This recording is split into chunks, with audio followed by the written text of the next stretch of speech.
మీ జీవితాన్ని రక్షించే ఒక సింపుల్ టెస్ట్ గురించి తెలుసా మీకు? February 4th world cancer day. Cancer అంటే భయం కాదు, లేటుగా గుర్తించడమే భయం. మన ఇండియాలో ఓరల్ క్యాన్సర్ చాలా కామన్.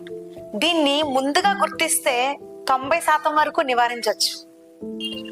కొన్ని లక్షణాలు కనిపిస్తే అస్సలు ఇగ్నోర్ చేయకూడదు. అందులో మొదటిది, 2 వారాలకు మించి నోట్లో పుండ్లు తగ్గట్లేదు అన్నప్పుడు, నోట్లో తెల్లని ఎరుపు మచ్చలు బొగ్గలో లోపల సైడ్ ఉన్నప్పుడు, నవ్వులుతూ ఉంటే పెయిన్ ఎక్కువగా ఉన్నప్పుడు, నోట్లంతా మండుతూ ఉన్నప్పుడు, నోరు ఓపెన్ చేయలేకపోవడం, ఈ లక్షణాలు అనేవి ఇగ్నోర్ చేయకండి.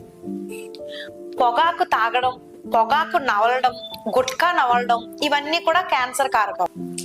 ఇవాళ చేయించుకునే నోటి పరీక్ష అనేది రేపటి జీవితానికి ఒక రక్షణ కవచం లాంటిదని గుర్తుపెట్టుకోండి. ఈ వరల్డ్ క్యాన్సర్ డే సందర్భంగా అవేర్నెస్ స్ప్రెడ్ చేద్దాం, లైఫ్స్ ని సేవ్ చేద్దాం. డౌట్ ఉంటే ఆలస్యం చేయకుండా ఈ రోజే స్క్రీనింగ్ టెస్ట్ చేయించుకోండి. Thank you.